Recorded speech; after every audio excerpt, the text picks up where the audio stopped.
Welcome everyone. My very special pranam to each one of you. Pranam to the Supreme, the Divinity which is within you and within everything, within everyone. Today's topic are actually very, very powerful topic. All topics are powerful, but part of it we discussed it last Sunday, and a tiny drop of it, which is the Western world is talking about. David Chalmers, very famous philosopher, NYU, head of the department.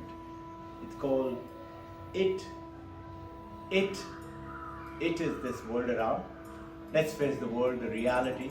It from bit. And what is bit? Bits of information you know today, 1024, and makes you kilobyte and then megabyte and gigabyte. And the world is digital world. And it from bit from chit. We talked about it. Chit is the consciousness. You and I can't do anything. Can't learn, can't have fun, can't eat, can't sleep. You can't hear me, you can't see me. The whole world vanishes for you if that chit is missing, in the consciousness. And as being a Vedantist today, you realize that if you and I can get connected to that chit, that consciousness, then there is nothing which is impossible. Why? Because as per Vedanta, that chit, that consciousness has created this entire universe. Where is this consciousness? As per Vedanta, everywhere. Where is everywhere? Everywhere.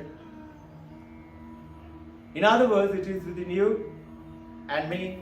It is in this computer. It's in that glass of water. Everything. What is consciousness? Consciousness, as per Taittiriya Upanishad, Satyam Jnanam Anantam Brahman. Brahman is Ishvara, is God. And that is Satyam Jnanam Anantam. Satyam is existence. Now today you are not used to, we are not used to this kind of a terminology, and it will take you a little difficult for you to take it on. I've not come to the topic as yet. It's what is existence? Sat is existence. Sat, existence, is reality. What is existence? You say, I am here, you are in the ashram, this computer is here, you are, I am. This is called the isness.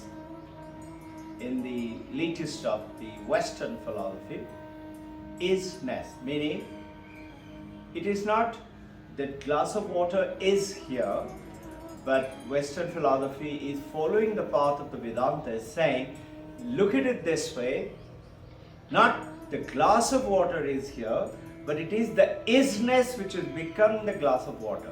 And that's the complicated part. It is that amness which made me here. It is the isness which makes this universe, the rainforest, the desert, the existence. Another word called existence. Existence is, as per Vedanta, thousands of years old, is Ishvara, is God. Not by itself.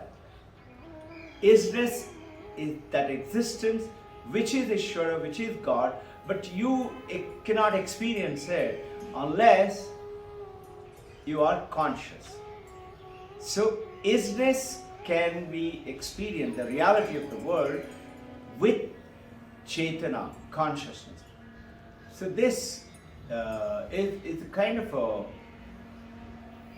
metaphor today, because you and I think, I'm there, this is me. Vedanta is saying, no, that's not you. Do you mind? I'm a girl, I'm a boy, I'm so many years of age, this is my profession, this is my family. Vedanta says no. And Vedanta is now being discussed by Harvard Divinity School. David Clooney, look at this name, HDS, Harvard Divinity School. What are they doing? Teaching Vedanta to the world of people. Specialized courses study. NYU, New York University, David Chalmers, Australian. He's the one who coined this term. It not really started it, somebody else, Robert Williams, is the one who started it. It from bit. And this chit part of it is come down by another great monk of Vivekananda's order, Swami Sarvapriyananda. He's something like a very great part of Vivekananda. His knowledge, his wisdom, his talking. And the best part is, he's a Harvard qualified. And along with the Harvard, he's also a professor, he's been a teacher all along his life, and he's a great Vedantist. We have talked about all this from Mandakya Upanishad. That Mandakya Upanishad is talking about the secrets that you and I have. These are little bits and bits to connect us with the initial part of the story, and then we will divert to another something which is very interesting. All of us, we like it, we read it, we worship it, but you know what has happened? We don't know much. And we all have become surface mongers. And we are pretty happy knowing a little bit, and this is it.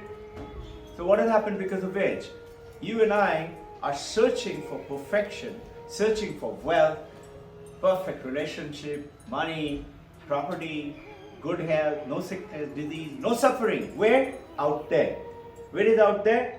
Great company, great people, great girl, great man, or a great country. So we rush up to various countries to go down and earn money. Where is it? Out there. But Vedanta is saying it is not out there, it is within you. And this is what Mandakya Upanishad is talking about today. Our intention is to understand this, start to know about it. Why know about it? Because Vedanta is talking about, there are many ways. As you recollect, Vedanta was first brought into the world from the mountains and the caves by Swami Vivekananda. Swami Vivekananda, Paramahansa Ramakrishna, they brought in Vedanta with a different angle. Originally, great rishis, saints, and rishis and saints, they gave it to selected few. Just like Babaji kept the Kriya Yoga only to Lahiri Mahasaya. Lahiri Mahasaya said, there are so many people who are, I'm a Grihi, and he was told you will give it only to monk who have renounced this world. So Lahiri Mahasaya said, sir, I am a Grihi, you've given it to me, why can't I give it to the Grihis also? So he smiled and he said, okay, I was waiting for you to ask, go ahead, you can give it. And that is how this has spread Kriya Yoga. Just like Babaji has given it off to everyone, and it's supposed to have been a great secret. Arjuna and the Pandavas, his five, got it from Krishna. And Krishna from Manu, Surya, Ikshapaku, like these names of the great masters. Now, what is Mandakya saying? Very simple. You and I are searching for that perfection. How can I not suffer? What did Buddha say? There are fourfold truth. What is it? There is suffering, there is a cause for suffering, and there is a way that you can get out of the suffering and come to me, I'll give you the fourth fold. What are those ways? Eightfold paths. This is why Buddha is today the world river, and as per the most masters, including Vivekananda, they say, if there is a man who's ever lived to be perfect on this earth, then that is Buddha. Now, this end of suffering, how do we do that? Mandakya is saying, there is a way.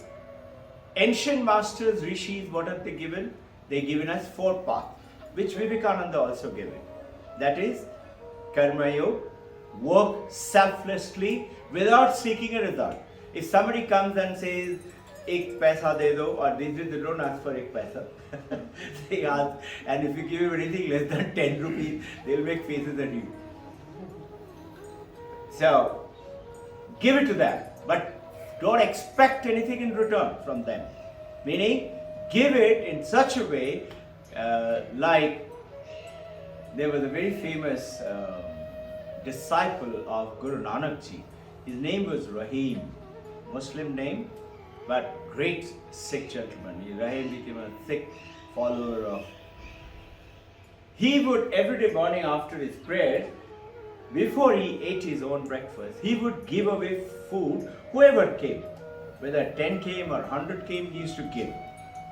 And when he would give, Rahim was known to be giving it, generally you and I give it like this, and we smile, and even if I'm being very humble and I do Namaskar, Pranam, and you do something and I feel very great, I have given. But Rahim is to give it looking like that, not there. So somebody asked Rahim, why do you do that? He said, how can I look at them? I am not the giver. It's the Lord who is giving it through me. I'm just like you and me today, Amazon.com delivery guy. That's where the coinage came in my mind. We are the delivery guy. So you and I are supposed to be receiving it, understanding it, and deliver it to others. Karma without effect, any result. Bhakti, love. Love for not just for people. Love for everything, everyone, and most important, the Supreme. Who is that Supreme? Search and find out whichever way. You can say Divine Mother, you can say Shiva, you can say Krishna, you can say Allah, you can say Christ, you can say God in heaven, whichever way. And then comes Raja Yoga. Patanjali said, if you follow like this Ashtanga Yoga, and you will do very simple. Remember, Yoga, Chitta, Duksha, Vritti, Nirodha. It will remove all your suffering. What are those 8 fold? Asana, Pranayama, Pratyahara, all that, Dharana, Dhyana, Samadhi. You'll go to Samadhi. Vedanta is saying, very nice. You go into Samadhi. Before going to Samadhi, you had a lot of suffering. Now you got out of it with the yoga, you got to Samadhi. Great, very nice. But tell me something. When you went into Samadhi, you may have had bank loan, money to be paid for the house, or you had this suffering or sickness, or you have a quarreling husband or wife or terrible children, or the bad neighbor. What do you do when you come out of Samadhi? Do they vanish? You have a broken hand. After you come out from Samadhi, hand will heal? Vedanta saying, what's the answer? So, the fourth part is Vedanta saying, what's the answer? Answer is, know it. Jnana Yoga. Now, this is what? The general outline of 1, 2, 3, 4. Which one should I follow? So the Advaita Vedanta, which is the supreme of the Vedanta, which is what came into the popular because of the Swami Vivekananda bringing it to the Western world, and he took it to 4, and today all over the world they're cherishing. Shaldabam just brought this. Why does the world exist? Jim Holt. And what did he do? He went and asked this question to the great scientists, mathematicians, philosophers, psychologists, journalists, and he's a science journalist, especially the scientists, especially the mathematician. And wonderful, it's a very cutting edge of philosophy. You all would love to read it. Those of you are keen, interested, read it. Why does the world exist? I given it to the school library also for those children and teachers who are interested in reading it. And so we will touch upon a little bit more on these things as we go along, because the topic is huge. Now, what did Shankaracharya say? Shankaracharya, he took 10 Upanishads, possibly 11 out of 108 Upanishads from the 4 Vedas. Upanishad, what is Upanishad? What is Vedanta? Vedanta Nama Upanishad Pramana. It is Upanishad from which you understand, which is the Vedanta, meaning that it is not Vedanta as the word goes, it means as if end of all knowledge. Veda is knowledge, Anta is end. It is not. It appears to be so. What is Vedanta then? Vedanta is Veda, the knowledge, but Anta is not end. Anta is the cutting edge of a sharpest knife that you can think of. Cutting edge of a knife, meaning it cuts through all information. All knowledge is accrued till now or being discovered today. I don't know if you all know, I'm being guided to tell you just now, 3 physicists, 2022 Nobel laureate, all 3 of them are saying what Vedanta talked 1,000 years ago. Now they're saying it. What is it? This world doesn't exist. How? This world doesn't exist? Another philosopher, when he heard it, and he said it doesn't exist, and they were standing and talking, and there was a big rock. He kicks the rock, and he said, it doesn't exist, it's hurting my foot. A wonderful goes ahead, and he says, this explanation goes on that what is that rock, what is this world, what is you and me, and how is this body. But the 3 physicists got the Nobel laureate. How did it get it? If at the end there is little time, ask me. I will tell you, because there is a very special experiment what they did. It's called a double slit experience. If I have to talk about double slit experiment, I will go away from the main topic today. So I will not touch upon it. But at the end, if there is time and those of you interested, certainly. And you can Google it today. Anything you can Google it and find out. Now, Shankaracharya said that Brahma Satyam, Brahma is Brahman.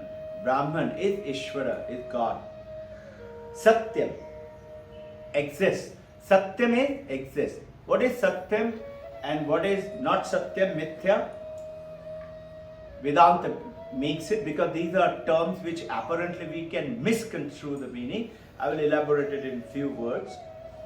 Let's say we love to eat hot potato with butter for dinner. I remember we used to love to eat that. Hot potato. But Vedanta say, is the heat of the potato Satyam? You say, yes, it's hot. I'm eating it right now. I have to wait till it cools down. Vedanta says, it's not. Why? Because that heat of the potato is not its own quality. It's not intrinsic. So what is it? It is borrowed from the hot water. So whatever is borrowed is mithya. And whatever is intrinsic is satya. So what is Shankaracharya saying? Brahma satya and Jagat mithya. Jagat is, what are the 3 physicists saying? This world is not real. Meaning, it doesn't exist. You say, come on, shut up. Doesn't this world exist? Of course it exists. Look at me, I am there.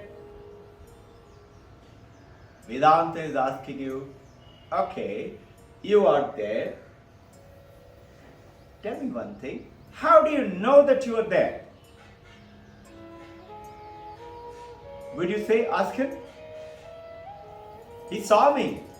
I have signed that register. I have done my finger swiping, eye scanner. No. Simple thing I ask you, are you a girl or a boy? Say, I am. Whatever, let's say girl. Vedanta saying, how do you know that? He said, I know it. Mom told me, dad told me, my body features. Vedanta says, very nice. But how do you know it? And this is where it comes in. Hot water got the heat from where? From the hot pan. So hot water's heat is also not intrinsic, it's borrowed from the hot pan. Hot pan's heat is borrowed from the hot fire. What about the heat of the fire? It's intrinsic. It's satya.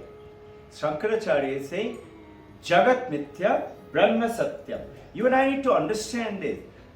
Understand it. Vivekananda and Paramahansa Ramakrishna came into the world and he said, Shankaracharya is who? Shankaracharya is Paramahansa Ramakrishna's Guru's Guru. He is the so-called, and his Guru, you know, is Govindapada and his Guru is Gaurapada. Gaurapada's Guru is Shukadeva. You know, this is the parampara of the Gurus coming in. Now,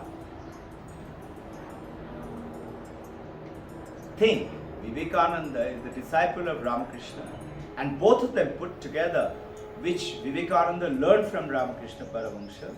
He is saying Brahma Satyam, Jagat Satyam. He's not saying Jagat Mithya. How? We'll take on another. We'll deviate from today's topic.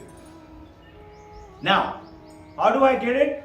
The Vivekananda is giving, Paramahansa Ramakrishna is saying, Paramahansa Yogananda is giving out, and great masters saying, follow all four paths. Not just Jnana Yoga, do Jnana Yoga, know it, Raja Yoga, practice it, establish that truth within, Karma Yoga, do selfless work, and Bhakti Yoga. So you will notice here, you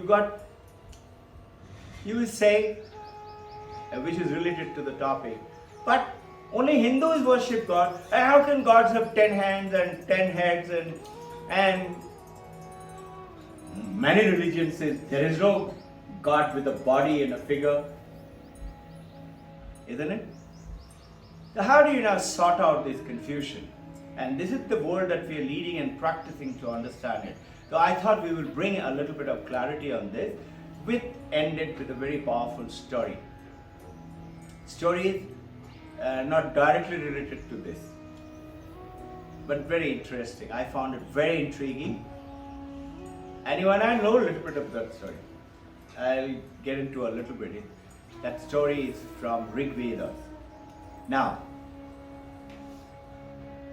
Brahma Satyam, Jagat Satyam is what we are talking about. You are real, this world is real, and through this, what is Shankaracharya saying? Brahma Satyam, Jagat Mithya. Where is this Brahma Satyam? Mandakya Upanishad is telling inside you. So, Chandakya Upanishad, Shaunaka, comes back after long years of education in Guru's ashram and comes home. His father, who is also a great learned rishi, he says, Shaunaka, he saw Shaunaka looking very egotistic. I've finished my Vedanta lesson, I've learned everything about Vedanta. Very proud. Little false pride has come in. So he wanted to break it down. In Chandaka Upanishad, he asked him, Shaunaka, you've learned about all the Shastras? He said, yes. Has your Guru taught you what is it that one thing if you learn, you will learn everything? Now Shaunaka is flawed. Is one thing? How can it be? If I know astronomy, I don't know math. If I know math, I don't know literature. If I know literature, if I know this Veda, I don't know the other Veda. So there, Shaunaka's father, Angiraj, go ahead and tells him 9 different places that you are that. You and I are that. And this is where Mahavakyas in the Vedanta comes out and says, Aham Brahmasmi. Main hi Brahma hu. You are that Brahma. If you realize you are that Brahma, then it from bit from chit, it suddenly connects. Suddenly that Nobel laureates, physicists, theory, world is not real connects. And suddenly you want what? That power, money, great health, look beautiful, handsome, tall, gets connected. And you suddenly realize whatever you want, all you have to do is get connected and you will get it. Then why isn't everybody doing it? Very simple. It's called sadhana chatushta. I'll just touch upon it. Most of you know about it. It's called, first, there are 4 paths. Sadhana chatushta. First is Viveka. Know what is real, what is not real. And Vairag. Viveka, Vairag. So Vivekananda name came from Viveka, from like that. And Vairag is once you know it, discard what is not real. Viveka, Vairag. And then the third one out of the Sadhana Chatushta, the third step, has got hidden 6 steps in it. And which is trying to talk about calmness of mind, controlling of your senses, the urges to go out and get that and do that and eat that and have that fun. those desires. And then Uparati, collect that. Shama, Dhamma, Uparati. They're the sixfold path. Three of them. Uparati is controlling that power and get it within. And then Titiksha, don't give up. Hold on to it. Easy to give up. Don't give up. Then Shraddha, have respect. If you don't have respect, you may be hearing, you're not listening. Hearing with attention is listening. In your physics class, physics professor goes up and you will ask your friend, what was he talking about? Why? Because you were not paying attention, you were not focused. Daniel Coleman, latest, who were talking about focusing. So, Shraddha and then Samadhana is collect all that energy and dive it within, and Mumukshattam, Mumukshattam, Mumukshattam. These are the 6 steps of the third one. Mumukshattam is relentlessly searching for it with purity of Viveka and Vairagya. And then that last, it will come to you. So, Viveka, Vairagya, sixfold path and Mumukshattam. They are the 4 Chatushtha. Once you do that, what will happen? You will see, most important, Mundakya Upanishad talks about a word which is written down in Ashoka Chakra, Ashok Stambha. What's written on it? You know it. Satyameva Jayate. Thank you, sir. Truth alone will make you win. How many adults do you know today, or children who don't tell lies? So why are we not getting it? Because we are not establishing truth. Satya Pratishtha. Establishing truth within. And then Viveka, Vairagya, these sadhana Chatushtha, it is not possible you won't get it. You will. And then what will happen? The beauty thing is it's so simple. Whatever you wish, it will happen to you. You have to just think of it. And the great masters are doing it like that. You read so many books today. If you read autobiography. Yes, ma'am. I have 2-3 questions. One, can you explain me the word Viveka more? About? Viveka. Viveka. You see, once you know, a very good question, once you know what is real, automatically you won't be interested in what is not real. So discovering that reality, which is where, everywhere, which is where inside you. Everywhere includes me also, and it includes also what is within me. So once you realize what is real, once you realize, let's say, the power of truth. I'll give an example. Our Sharda ma'am, very famous, and Times of India wrote this. Times of India came and asked Tanishka Shah, 16 years I am in Times of India as a senior journalist in education. I have never met a world topper in India. What's your secret? She could have easily said, I've worked very hard. You know, when you're saying, what is Viveka? She could have said, my parents supported me. They motivated me. She could have said, my teachers are excellent. My principal is great. She could have said, my school is very good. She did not. She could have said, I worked very hard. She did not. All she said, my secret is, I do not tell lies. That is the Viveka which has given her understanding that telling lies will not get me what I want. Most people tell lies, why? To get away from a little punishment or fear or create a name, fame, something like that. By the way, a very beautiful question. Please Google it. How to become an emperor. Emperor, you know, emperor. Google it. You'll be surprised, shocked to hear. Google is giving you answer how to become an emperor. You know what is the third point? Learn how to tell lies. That's why it suddenly came into me to tell you. Yeah, Google it. It's wonderful reading, by the way. It says, first step, it says, read a lot, read basic things, read philosophy, read Ramayana, Mahabharata, read. And then second step, it says, read encyclopedia. Yeah, tell me. Okay. Now the telling the truth is the purity inside, right? That's called come to me, Viveka, right? Now sometimes we don't say truth, like I giving you your example. Like Shada ma'am wear one dress, you didn't like it, but you can't tell her it is not good. You say maybe better than this, you gave sometime before that, right? But it is not like we are not telling the truth. Very nice. Good question. I'm sorry. Mami, your champion parents are becoming brilliant. Thank you. So Vedanta gives you the answer.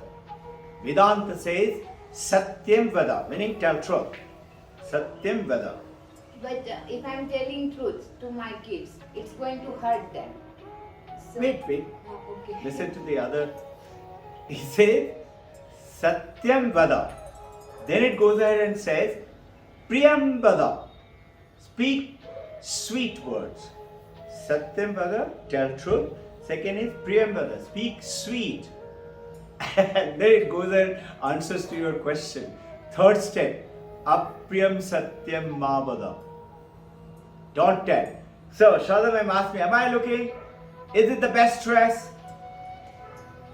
I don't want to tell lies, so she knows it. I will say, do you have another one? I didn't say that, no, this is very bad, you're looking ugly. I didn't say that. I said, do you have another one? She immediately knows.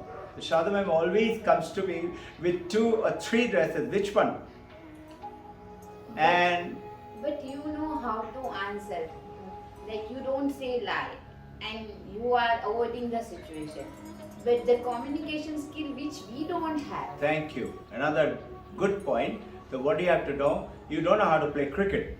What do you have to do? You get onto the field, take a bat, get a team, start learning. Start learning communication skill. Okay? You come sometimes to Shada ma'am or, yes ma'am. I'm sorry, sir. Yeah. Interrupting, but I think communication is still coming as if first we think and talk. Say that again loudly. We think and we talk. Giving the answer immediately. For example, if some person is crossing and we looking at the person and we say, oh my God, you look so beautiful. But we know that person is not beautiful. But we think we have to say something that time. But after that person cross, we say, oh my God, you saw her. Don't take it wrong. I'm taking the example. But if we think about it, really it is necessary we talk that time or give our idea or opinion, or we have to think, and that, as I said, we say that consciousness, always we keep in our mind consciousness, but when, what and how we should talk. Okay? Very good. Beautiful point. See, the communication skill, we keep teaching in the school, in the parental workshop. We have done many times. I did my specialization in communication skill. I didn't know how to talk before that. And I used to be just like everybody else. And I realized that learning to communicate solves majority of your problem.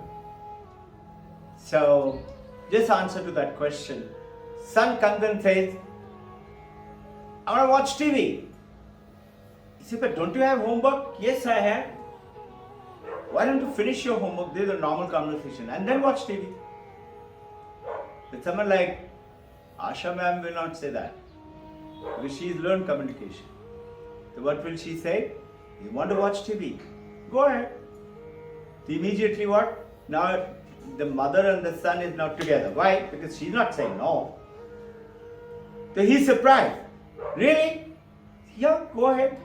Do you want to do the homework before you watch TV or after? So he says, after. I said, okay. Agree. What is it? It's SATMC. Smile, acknowledge, turn the excuse, show more value, close again separately. Is the rule. Okay? So what do you do now? You say, sure. Do you want to watch TV for 15 minutes or 20 minutes? Choice question. You're diverting a little bit. But I'll just answer that, otherwise it will stay on your head. He's a victorious king. He said half an hour. It's okay.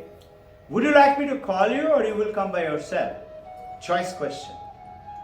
Which, where, what, when, how. These 5 words. You notice? Not why. The moment you use why, it's insulting. Why aren't you studying? Why are you late for work? If you say to your subordinate, why are you late for work? They'll immediately become defensive and tell a lie. Don't use the word W with a Y. But which, where, what, when, how. What is it that made you come late today? Oh sir, can't imagine, I had a tire flat. Maybe story, maybe the truth, it doesn't matter, but it doesn't make him pressurized. So would you like to come by yourself or you want me to call you? I'll come by myself. Now remember, this is the very important part of the point. At that point, what should you do, Ashibam? Just let them be.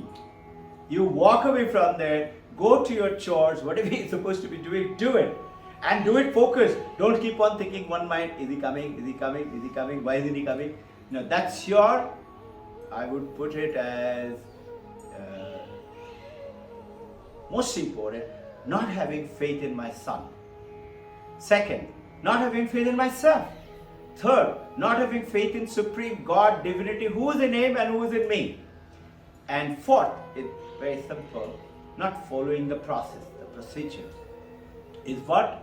Very simple. Be yourself, do your own work, have faith, he will come. I give you guarantee, maybe not first day, maybe 10th day, maybe 15th day, maybe after 30 days, but persevere gently. Wind, when it perseveres gently, drills the hole through the mountain. Water, when it perseveres gently, Mother Ganga comes down to meet the ocean. Now, so yes, ma'am. So last Sunday, I just spoke to him. There is a friend of mine whom I am looking for the past 25 years.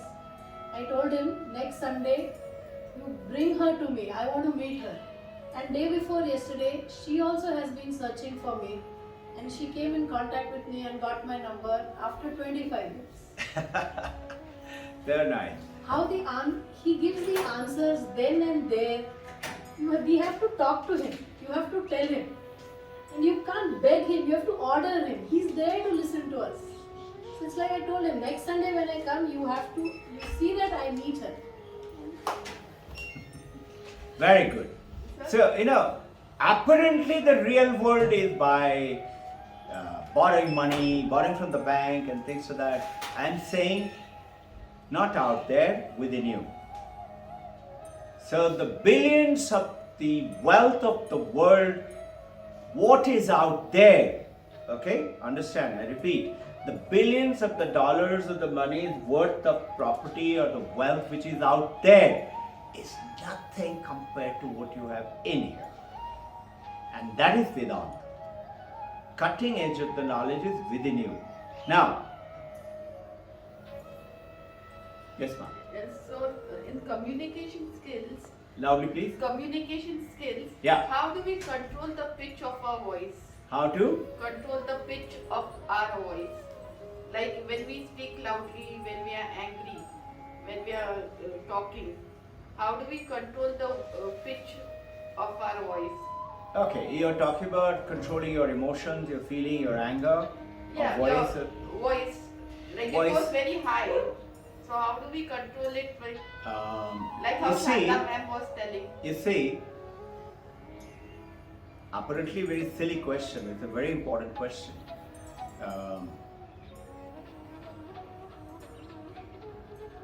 Tsunami came. It uprooted all the plant, buildings, everything, in India, you remember in the south. But I don't know if you all know, including there was a Shiva temple. The Shiva temple got uprooted. But next to that, there was a clump of bamboo bush. That bamboo bush didn't get uprooted. Why? Because it knows how to bend down. When the tsunami came, it bent down. It went over it. Over ocean, those of you who have taken surfing in the ocean when you bathe, If you want to stand tall, I'm strong, and the ocean will slam you onto the shore. I've got slammed many times. But I learned how to bow down. If you bow down, it goes over your head. Now, the answer to your question is, it's your intrinsic quality to have a mellowed voice. What brings you high-pitched voice or anger? When we influence it with our mind. You are not your mind, you're not your body, you're not your name, you're not your form. So what is that then? How do I get it? Sadhana Chatushta. Once you start to practice yoga, abhyasa, it will automatically come. It will happen to you. Just like it happened to the bamboo. Bamboo didn't apply any special knowledge. Or let's say there's a beautiful lawn, grass. You walk on it, right? Have you noticed? The grass doesn't poke your feet. It bends down. And you feel very nice walking on top of it. Grass is making you feel nice. And the moment you go away, grass will again stand up. Are you understanding the metaphor? So it is what? Being yourself. But that you is not the body, not the name, not the form. That's why we are learning this ancient Indian Shastra. Now, today's topic is, I'll just touch upon it because it's a huge topic, but I'll give you a little bit of thing and then go on to the story. Okay? Today's topic is, where is God? And I will touch upon when we talk about it in the next Sunday. What is God? I will answer both of them in brief today because we have been talking about Vedanta for a long time. So, you notice theistic religion is what? Temple, church, mosque, whatever. Theistic religion is God is in heaven. So, I will start with Ramanuja, 1000 years ago. Great saint, went on to live 120 years. Start with Ramanujam and notice 300 years before him is Shankaracharya. I'm not talking about Shankaracharya. And what Ramanujam talked about is the Sankhya philosophy. To cut it down, Advaita Vedanta spent the maximum amount of time. And it's a wonderful truth. So Ramanujam says, where is God? God is in heaven. What is God? So Ramanujam, it actually, this happened. One day, this is Ramanatha Mandir. It is in the south of India. It's a beautiful temple. And the temple is always in darkness because it's a huge temple. And always in darkness, there's no electricity bulb, but there are only lamps. And big lamps. Like these lamps. And short lamps, but all of their flame is about that big. They're throwing all over, and the lamp is waving. So the whole temple is filled with shadow. Most of the South Indian temples you will find, I've been blessed to be in many, and it's beautiful, and so have many of you. I remember Rama was talking about Murugeshan temple. Remember? Murugeshan is Kartikeya. So now, Ramanujam was celebrating along with disciples and thousands of guests there. Ramanathananda is a lying posture form of Vishnu. And he is a Vaishnavite and he is Sankhya philosopher, and he says God is in Vaikuntha. It's Vishnu Dham. Now, as they were celebrating, they found one young, handsome looking, very powerfully built, standing with an umbrella, big, those days umbrella, many of you have seen it, a big bamboo umbrella. It's about almost 4 to 5 feet wide. And he is holding, it takes quite a bit of weight to hold on to it. It's holding that umbrella over a young girl, very pretty looking girl, and he's holding it and he's continuing looking at her, not at Vishnu. So everybody's saying, what a stupid behavior. In the temple he's looking at her. Ashleel is the word in Bengali meaning uncouth behavior. What is this? Looking at a girl in the temple. everybody is talking to each other. This is very bad. He should be thrown out. Ramanujam, he also saw it. He told his disciples, go and call him. So they went and said, Gurudev is calling you. He said, me? Okay. He put the big bamboo umbrella down and he goes and does Sashtang Pranam, typical South Indian way. And he said, yes sir, you call me? He said, what's your name? His name is Dhanurdas. It actually happened 1,000 years ago. Dhanurdas. He said, okay, why are you looking at that girl? Dhanurdas, very strong, upright, wonderful boy. He says, I find her eye to be the most beautiful on this earth. I'm looking at her eyes. Ramanujan didn't get upset. He said, if I show you a pair of eyes more beautiful than her, would you like to see it? He said, yes. Then come in the evening at the Arati time. So Dhanurdas said, sir, they will not let me enter. Arati time is exclusive for the monks and brahmacharis and those who are. He said, you tell at the gate, I have called you. Actually, this has happened. So he comes in the evening alone and tells the gate, and they took him to Ramanujam. Ramanujam holds his hand and takes him to, it's a pretty big, I will say, the idol, I've been there, a little longer than this wall to this wall, okay? Huge figure of Vishnu lying down, and his wonderful face and very powerful structure.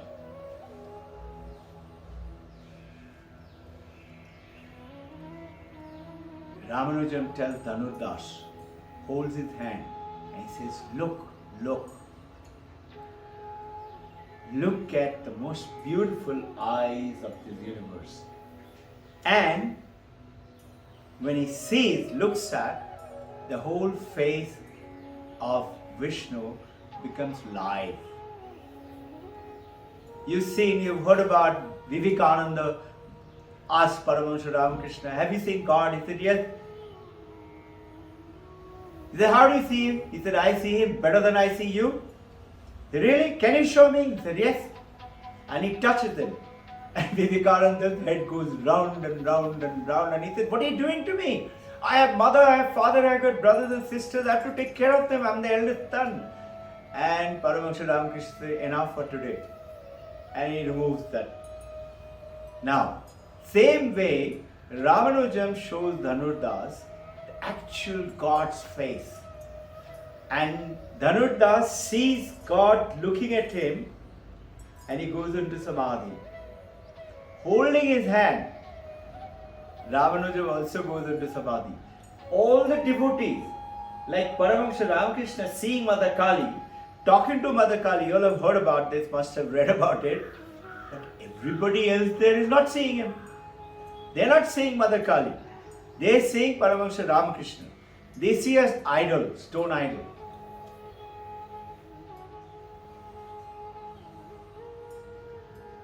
But yet they see Ramakrishna Paramahansa and his aura, the glow, make them believe, and thousands around the world today and the millions of centers around the world to understand this philosophy. Harvard Divinity School is doing research on Paramahansa Ramakrishna's Kathamrit, Gospels of. This has started with Ramanujam. Where is God? Sankhya philosophy, Bhakti Yoga, Vaikuntha Dham. Naturally, where is? It's a heavenly place. And most Hinduism talks about, most other religion also, that moksha means you will go to heaven. And then you will be out of your suffering and sickness and disease and all that stuff. Same thing. Islam says Jannat. Christianity said Father in heaven, God's Son, Son of God. No? You've heard about all these terms. So, various religion is talking about where is God? Topic is what? where is God? And then other part of it is, what is God? And this is where David Chalmers comes in and Vedanta comes in. Vedanta is saying first that this Satyam Jnanam Anantam Brahman. Brahman is Ishvara, Anantam is infinite, Jnanam is knowledge, is Advaita Vedanta, and Satyam is truth, is purity, is reality. So reality, knowledge, infinite joy and bliss is God. Where is it? Shaunaka was asked by father, what is it that one thing if you learn, you will learn everything? And his father said, what? Mahavakya and Tat Tvam Asi, you are that. And that you are is what you and I are trying to understand. How can it be me? Me with all my problem and suffering and sickness. No, why is it that you are not today thinking? Because you are looking at it with you are what? You are your body. This is Robin Ghosh. Where? Here. And with my mind, Mano, Buddhi, Chitta, Ahankar, fourfold. So what happens when I die? This body is burnt or buried, right? In the ancient time, put it into the river Ganga. There are the ways of disposing of the body that you and I know. Maybe there are more like Egyptians, put it under the ground and things like that. That's also buried under the pyramid. This is not true. What is the other one? So this is Thula Sharira, physical body. The other one is Sukshma Sharira, fine body. That is Mano, mind, Manas, Buddhi, intellect, memory, Chit, and Ahankar, ego. Here's the fourth thing you and I are. When you die, your body is cremated, burned, but that part of it fourfold, it becomes like a balloon and goes on floating as per Vedanta. Searching for how can I uplift and get purified from my karma, which, and based on the karma, you will take birth into that kind of a mom and dad who will help you to attain your status. Whatever state you are, whatever state you die, you will become better. Maybe tiny bit, maybe hugely, maybe enlightened. Depends on your effort, depends on the parent that you choose and your sadhana that you're going ahead. Right? Now, where is God? Inside you. You say, how can it be? And if you look carefully, today the worst wars in the world are on religion. No? How much of massacring has taken place based on religion warfare. So the Vedanta is saying, look, you're a mother, you're a girl, you're a daughter, you're a professional, you're an engineer, accountant, CA, and many fold, teacher, professor. You're also a friend, you're also a colleague, you're also maybe a grandma. Meaning you're playing so many roles, but you are only one. One you as a mother or as a father. Father, son, friend, husband, colleague, professional, doctor, engineer. You are only one. The one man faces one, but playing so many roles. Faces one of the lady, but playing so many roles. A child growing up, tiny baby, body is growing up, changing. Little later becomes a toddler, toddler to teenager, teenager to adult, adult to young adult to grown up adult, and then it continues to grow, and then old, and then die. Body is changing. Mind is changing. What Vedanta is saying, if you as a lady, as a gentleman can have so many roles to play, child has so many roles to play, why can't God play so many roles and say, I wish to be Allah, I wish to be Krishna, I wish to be Divine Mother? So Ramana Maharshi was asked once, can God have body? The term is called Jivat Atma. You and I are Jiva. And our Atma, soul, which is the soul with a small s, is the Jivat Atma. And God is supposed to be Param Atma, Paramatma. The Ramana Maharshi, I am giving you these answers in brief for you to taste it, and we will, through the question answers and study, we will learn more, and meditation. Shravanam, Mananam, Nidityasanam. Very simple, 3 principles.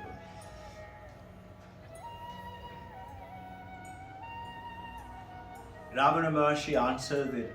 He said, if Jivatatma, you are not so pure, you got so many problems and issues, you are not that powerful, yeah? You can have a body, and Paramatma can't have a body. He can have anything. He wants to have a body, let him have a body. He doesn't want to have a body, let him not have a body. It's his choice. So Vedanta is saying, Advaita Vedanta is saying, what's your problem? Why are you saying, God, you have to be only Allah, you have to be only Krishna, you are only Mother Kali. Only Mother Kali is the strongest one. So somebody invited Paramahansa Ramakrishna in a debate.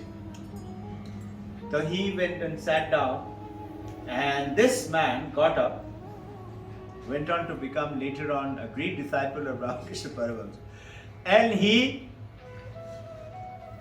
logically, intellectually cut through Mother Kali's existence. All kind of names and forms. And everybody was looking at Ramakrishna Paramahansa. He's quietly sitting and he is nodding his head like this. Didn't get angry, didn't get riled, you don't get bugged, no?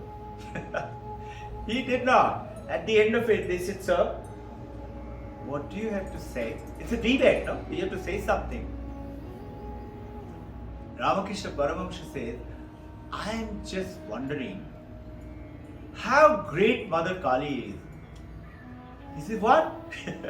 Meaning just now his smothering Mother Kali's existence. He says, how great Mother Kali is. She allowed him to say all this and she is not reacting at all. How great, Mother, you are great. You know, in Punjabi they say, "Tusi great ho." It's like that. This is what he said. He said, that's it. Nothing else. He said, why don't you teach him? Vivekananda told him, why don't you teach him? He said, very simple. In Bengali, just 2 words. Shomoy hoyni. Samay nahi hua. Jab hoga, banega.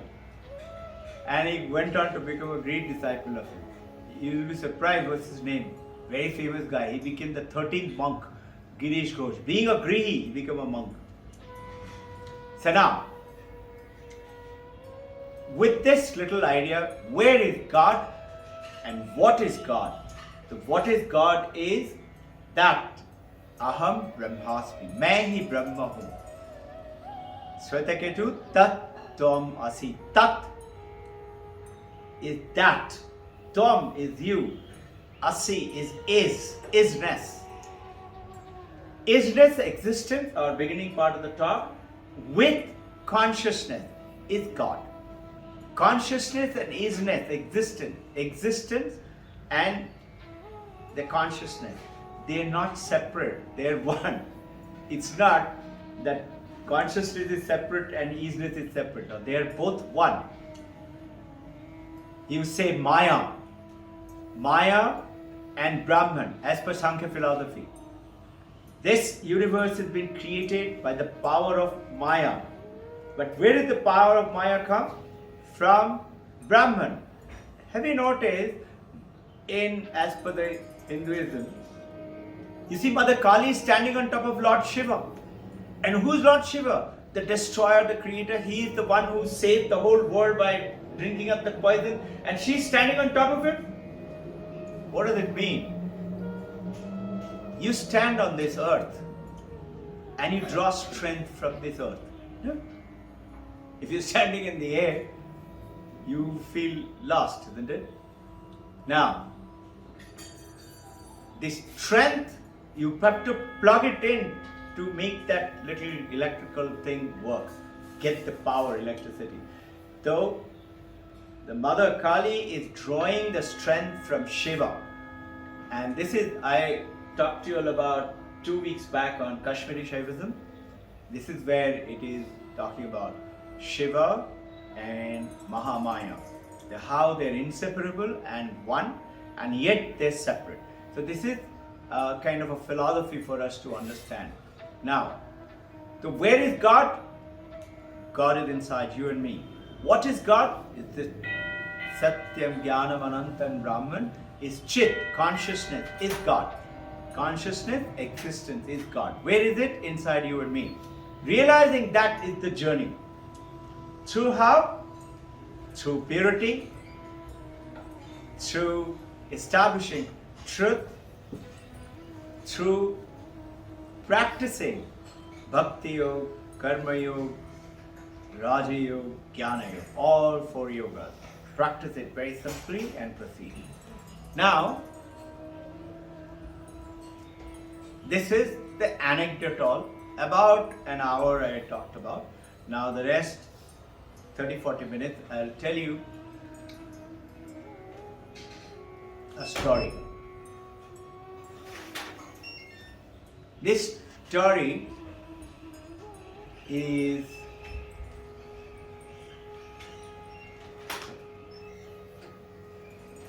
about a river. We know, all of us must have read little. All rivers are very holy, all over the world. Whether Amazon in US, those of you being from this end of the thing to the other end, you cannot see the other end. It's so huge. And it goes into the Yellow River lock from where it originates.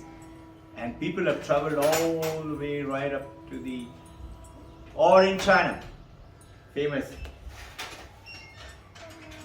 or in India. Rivers, all rivers are holy, but this river is known to be the holiest of the holy river. Now, the whole story begins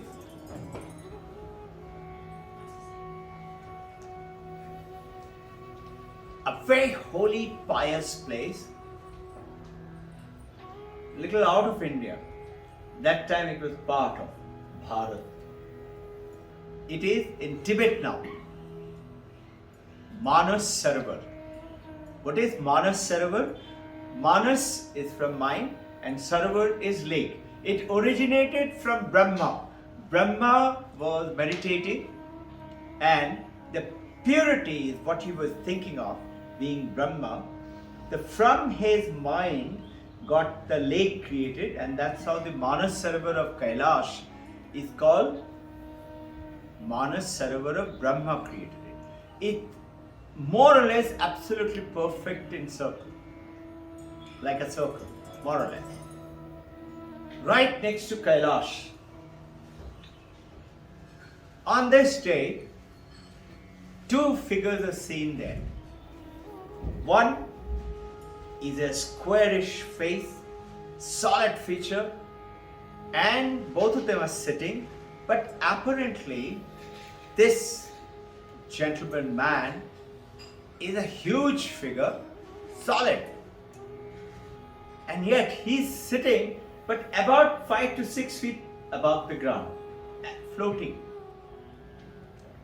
And if you look at his features, it's gaunt feature, sharp features, like granite rock. And there are all around him is snow and white flakes and very beautiful. And he is looking great, giant, dignified. He is looking at a young girl right in front of him. She's also sitting apparently in the air. And his name is Himavat. Himavat, as per Rigveda, is the god of all the mountains of this universe. And he is looking at that young girl. Young girl is also sitting, and beautiful features, and apparently her body is not a solid structure like Himavat, as if it is flowing. And Himavat's beautiful white clothes, like the white snow around, and this girl is also wearing beautiful white clothes, floating, but her body and the clothes are changing color. Sometimes white, sometimes orange, sometimes yellow, sometimes blue, sometimes black. She is looking at Himavat with eyes full of adoration. She is saying, Father, I'm so grateful to you. You've taught me so much. Please bless me and guide me. What is my destiny? What am I supposed to be doing? And now that I'm a young adult, what am I supposed to do? I have learned everything from you. The father, also looking at Ganga with great respect and love oozing out of his eyes, and he said, no, it's not you are grateful to me, it is I am grateful to you. Because what you have, you do not know. You are the purest of the pure purity. You cannot be soiled. And you have the power. Whoever you touch, they will become pure. And all of us, including Naras, Devas, Asuras, all of us are born with impurities in our body because of our karma. They need to be purified, because of which we have Vyadhi. Vyadhi is sickness, disease, because of the impurities. And those are the sickness, diseases of the body. Vyadhi, you must have heard this name. And then we have desires, cravings, anger, jealousy, greed, small-mindedness, pettiness. They are called Adhi, sickness of mind. Sickness of body, sickness of mind. And then you have of the cosmic. So we have Sthula Sharir, Sukshma Sharir and Karana Sharir. Karana Sharir is the one which is fine body. Now all this what I am talking about is our ancient rich heritage. Have you realized we like to study Shakespeare and Shelley and Keats, we don't like to study our own heritage. So what are we saying in Victoric is study everything, know everything, learn everything. And if you read how to become an emperor and emperor in Google, they also go ahead and give you some of those things. Study everything. Now,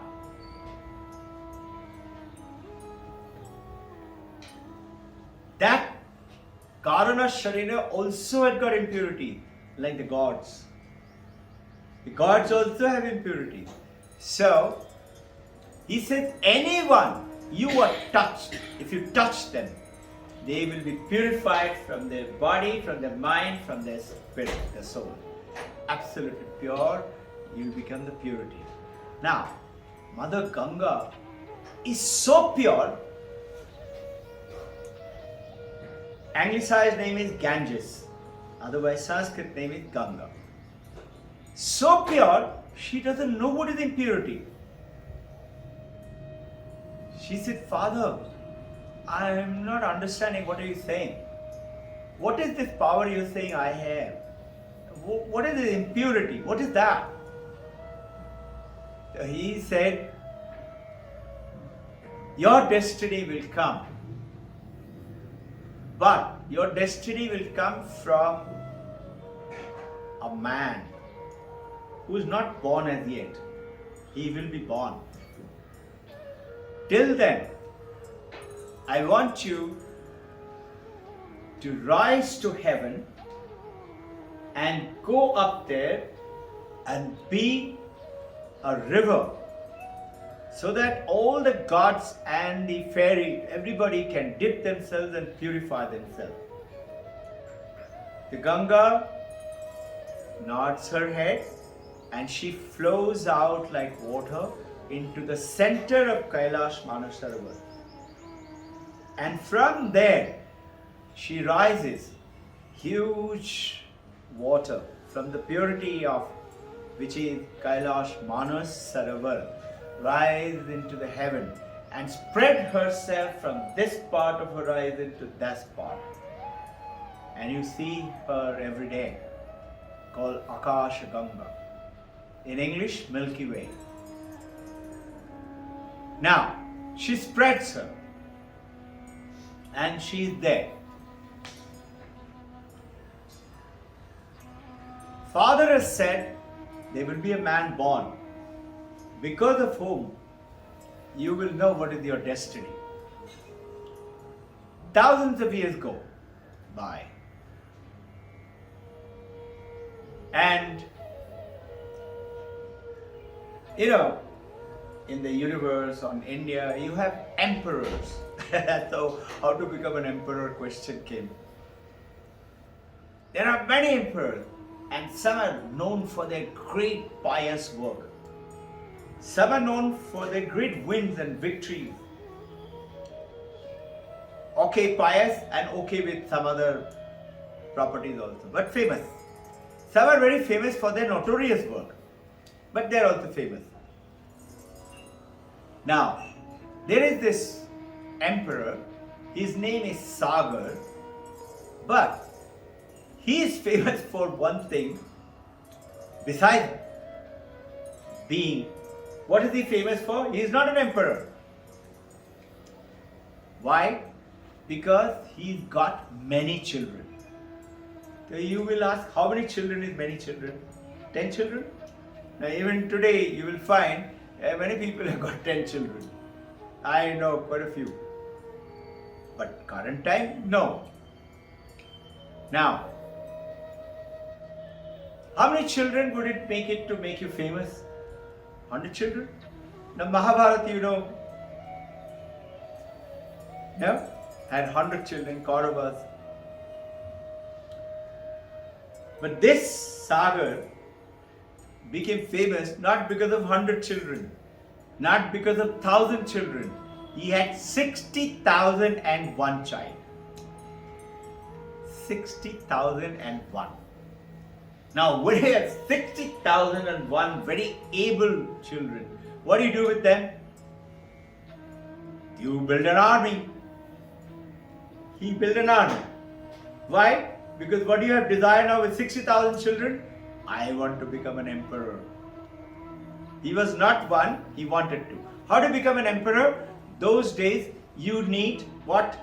Thousands of elephants and horses and bows and arrows? No. Those days you just needed one horse. This is how it is explained in Rig Veda.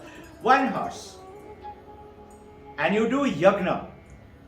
And it's called Ashwamedha Yagna.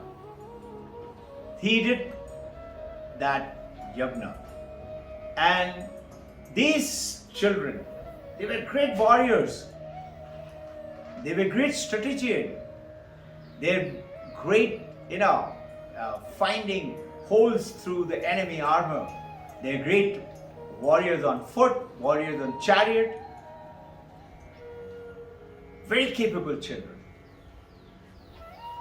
Now that Ashwamedha Yoga, after you do the yagna, you're supposed to send that horse to the entire country, universe, wherever you go. If that king bows down to you, you let them live, continue to. But he bows down, I am owing my allegiance to you, but I am under you. Those supposed to fight, these 60,000, they harassed them like anything, massacred them, killed them, and proceeded. Now the horse is going and the soldiers are following behind the horse. Imagine the picture. The horse is going from country to country, to cities and traveling round and round and round. Now what happens is, you've heard these stories from our Purana story. When a king becomes very powerful, he wants to not only win the earth, he wants to win the Patala, which is called the hell. He also wins the heaven. So all the gods got scared. This guy is becoming very powerful. They all went to Indra, the king among the gods, and said, Indra, save us. He's becoming too powerful. He's got a great, and they're highly, must have done special meditation and got special powers, those children. Save us. So what does the Indra do? The 60,000 children, warriors are going with the horse, and on the way, they're naturally resting, and then, so this particular time, all the soldiers, they were all sleeping, and Indra, quietly with his Maya, he hides the horse. If there is no horse, there is no emperor. The horse has to go back to say, I have won. He hides the horse, and 60,000 children, they got up, warriors, they get up from sleep, and they find no horse. And those days, the time when your intuitive powers were so strong, you could communicate telepathically without having a mobile. So they immediately communicated to father, the horse is gone. Father said, what? Find it. No horse, don't come back. I don't want you back here unless you find a horse. And they find everywhere in the earth, don't find it. When you don't find it in earth, what do? You go to Patala. And there are 7 stages of Patala, 7 stages of heaven. They go to the first stage, second stage, third stage, fourth stage, fifth stage, sixth stage, no horse. Then they go to the 7th stage of the hell, the Patala, which is the stage of the snakes and scorpions. And there they go start to search everywhere. And they're searching. And guess what? They find a horse standing next to a sage. One sage, a saint, who's sitting and meditating. His eyes very little open. And he's still not moving. And these warriors, 60,000 of them, they saw the horse standing next to him. Naturally, they said, you are a thief. You stolen our horse. There's nobody else around. You must have done it. And they started hurling abuses towards him. He's a great sage. For thousands of years he was meditating in Patala, meaning not even on earth. See, his eyes open a little bit as the description goes. His body shivers gently, and from the third eye, a fire goes up and burns everybody, 60,000 of them, to ashes immediately. Sagar sitting in his kingdom, or whatever the palace, intuitively, instantly comes to know, all my 60,000 children are dead. 60,000. I remember I told you 60,001. Now, what is that story? That one is supposed to be bottle gourd. What is that story, bottle gourd? Some other time. Now, he is sent by Father Sagar. All your brothers are dead. I want you to go down to the 7 stages of the hell. Meet the Rishivar. Seek his forgiveness and tell them to resurrect your brothers. My heart is broken. Naturally, must be greatly dedicated to the Father those times. He goes with one thing in mind. I have to get my brothers back. He goes, he talks to the Munivar, the sage listens to him, He is pleased with it. But he says, son, I cannot help you.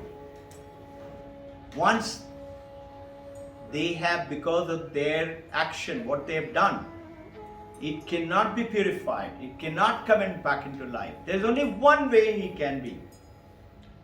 If you get one drop of water from Mother Ganga, then he'll become okay. They'll become alive. So he said, how do I get Mother Ganga? Where is she? He said, she is in Akasha. How do I do that? You have to pray to her. So he prays and prays and prays. He said, I will not go back. And it is said, hundreds of years go by. Eventually he dies. His son, born and continues to pray. With one thing, Sagar is still alive. You have to.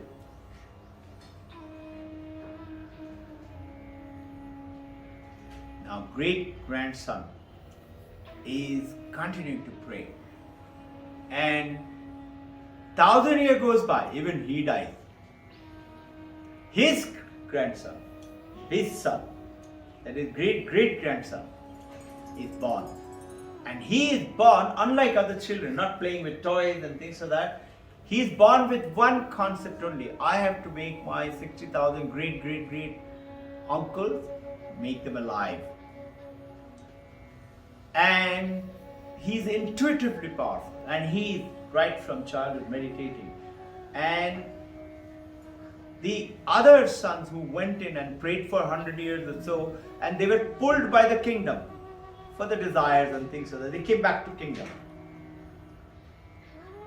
He called his minister, senior most, and he told the prime minister, you rule this kingdom. I am going. They said, when will you come back? I'll never come back till I bring my great-great-great uncles back. So I'm renouncing everything. All of them are yours now. And he wears a very simple cloth and walks into the forest and he starts meditating. Intuitively, when you pray, you get connected to that Aham Brahmasmi within you.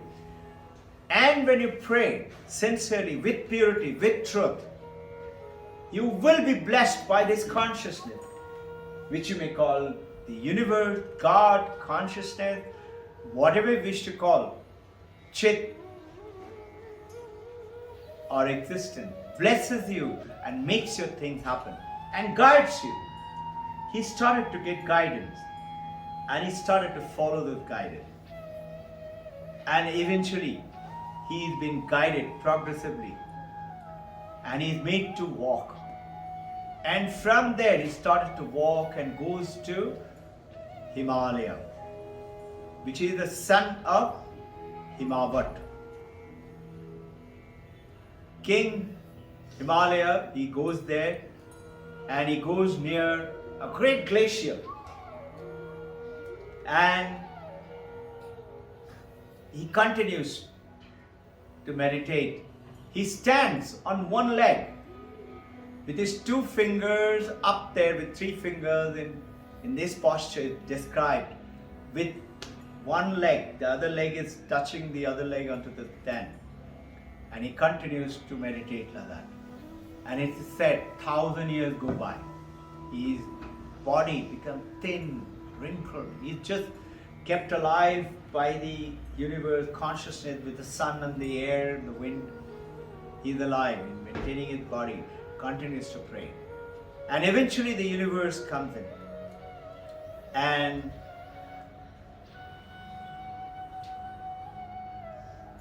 shows him, you pray to this mother. She's the Mother Ganga who you can see. And he keeps praying to Mother, won't you come down?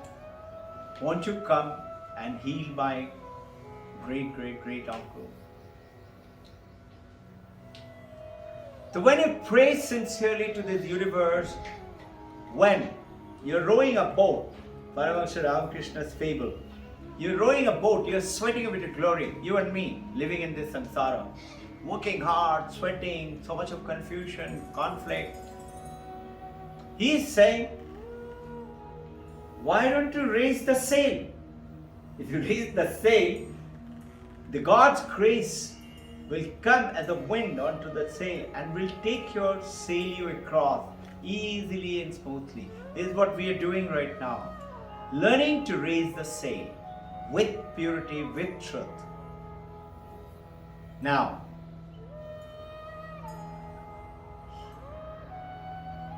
Bhagirath continued to get that instruction, guidance. And eventually,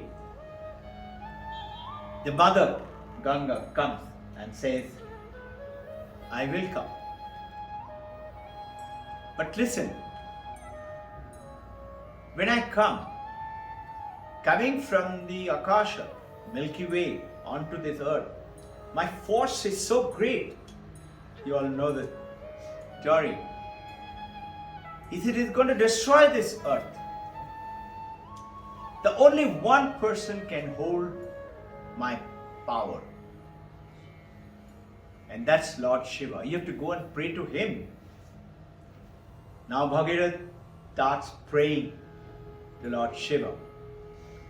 And Lord Shiva eventually, you remember I talked about Kashmiri Shaivism, that knowledge, trident of the Shiva, 3 spikes. And what does Shivoham mean? You remember? Namah Shivaya, what does it mean? Namah Shivaya. Remember I talked about it? All the 5 elements. And the 3 trident. 3 trident is the knowledge. And second is the desire, Ichha Shakti. And the third is action. The knowledge, Ichha Shakti, action. If you do with all those 3, how can it be Shiva will not? Shiva is pleased and Shiva says, okay, I will. So he comes down. He's big, but he grows bigger and bigger and bigger, taller than mountain Himalaya. He is wearing a tiger skin. That skin is supposed to have the power to heal everything. And he's got a snake. Snake is to show you depiction of controlling of all the desires. And he's got a great jata. And he said, okay, as he grows to the right side, and he says, right, Ganga, I am ready. Come. The mother Ganga comes on his head. And it spreads all around his jata.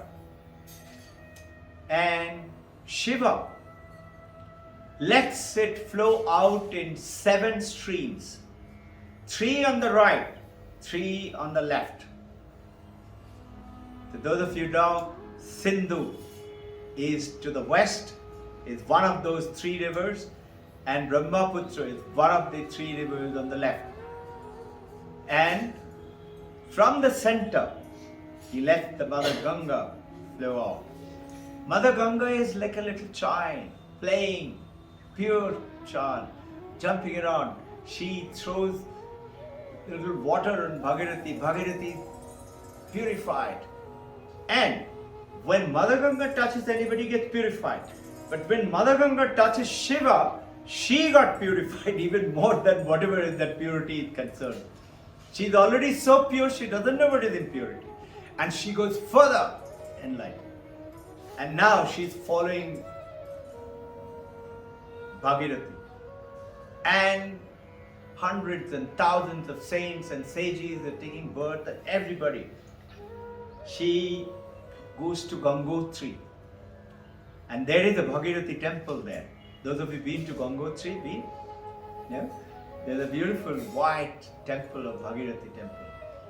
And then, through Rudraprayag, Devaprayag, 1000 years ago or so, by claim by some,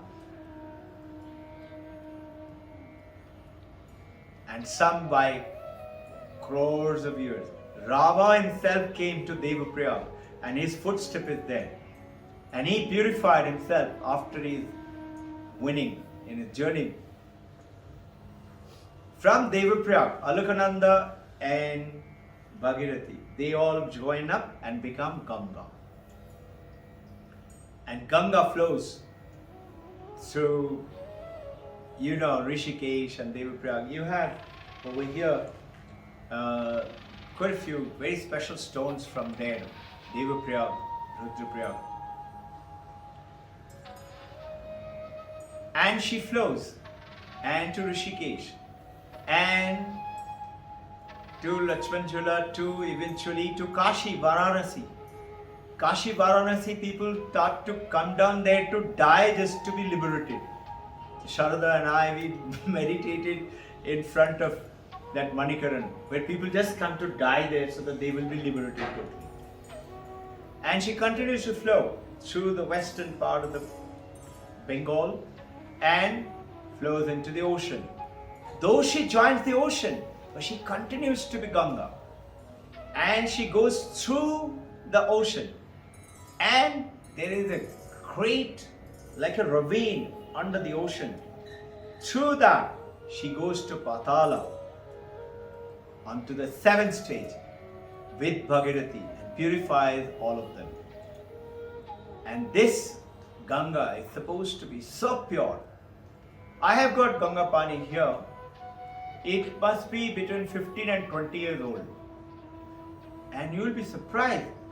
It has got no changes of taste. It's as pure as it is.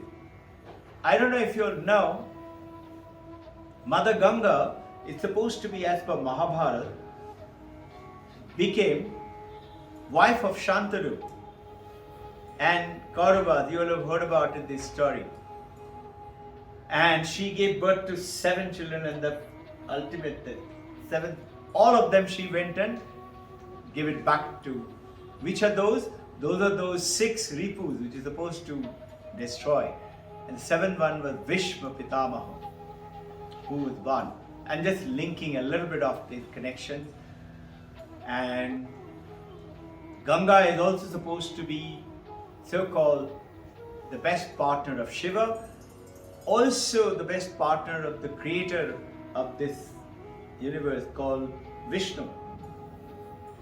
Now, this Ganga is so pure and so beautiful that before you die, he is supposed to put it in your mouth to say you become purified and fulfill your dreams and visions when this body goes and the new body which comes in.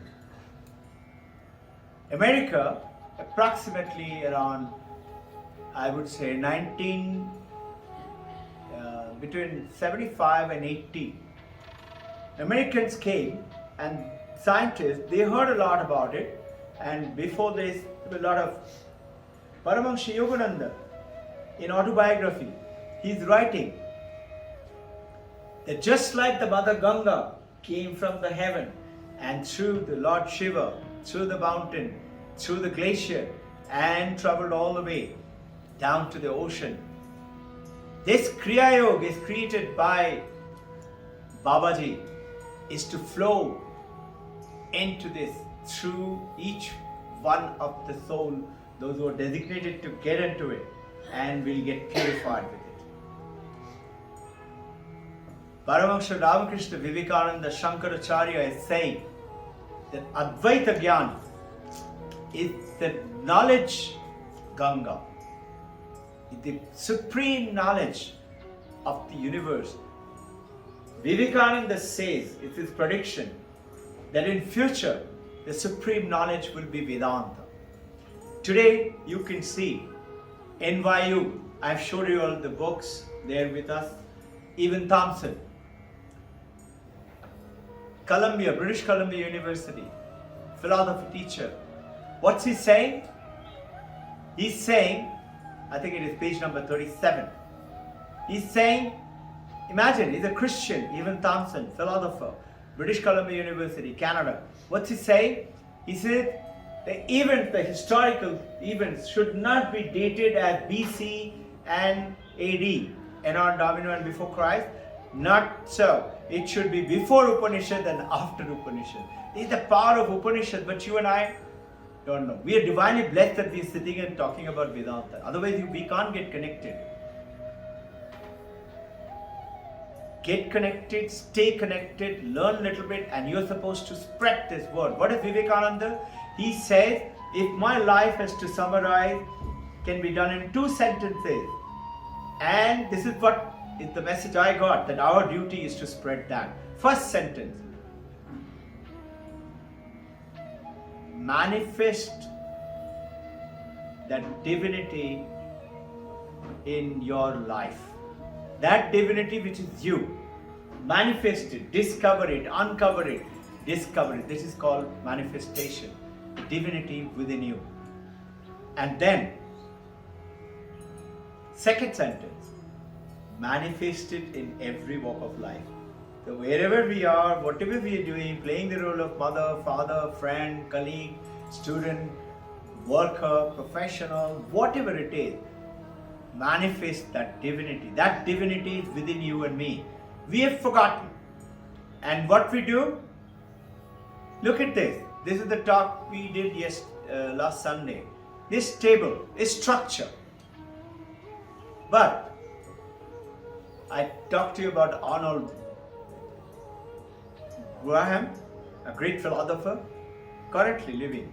He said, every structure in this universe has stuff in it. What did Aristotle said? You remember last Sunday's talk? Stuff and structure. Aristotle. What is stuff and structure? This table. It got structure. It's standing. But can it stand on its structure if I remove the wood, which is the stuff? No. This water, it got a structure because of the glass. A glass full of water. But notice I can separate the water, separate the glass. Vedanta knowledge. And you look at an ocean, thousands of waves. And I ask you, waves have water in it? You will say yes. Vedanta is saying no. Waves don't have water. You say, what do you mean waves don't have water? Vedanta is saying, what waves? Even ocean doesn't have water in it. You say, shut up. Ocean doesn't have water? He said, no. Can you remove water from the ocean? No. The stuff in that structure, stuff in the wave is the water. If you remove the water, there is no wave. There is no ocean. If you remove the consciousness from you and the existent, what is the opposite of existence? Non-existent. You don't exist. You cease to exist. You die. Are you with me? This is very simply put the final knowledge. You and I need to. Your question. Viveka. Know it. Don't know it. Listen with attention. Otherwise, we are hearing it. And then ask question. Shravanam, mananam. Reflect, think, read, study, listen more, ask question, challenge it, make it your own. What is own? Know it. Once you know it, I am a human being. I'm not a monkey. People may call me you're a donkey. Do I become a donkey? Somebody comes and says, you have no faith in religion. I say, maybe. You don't know anything about Vedanta. I say, maybe. Does it put blister on my head? No. Because I know. I know that I am in the journey just like all of us are. So establish that power within. Take up the journey. Know it. And Shravanam Mananam. And after that, Nididhyasanam. Meditate. Let's sit down, do some exercise, and we'll do meditation.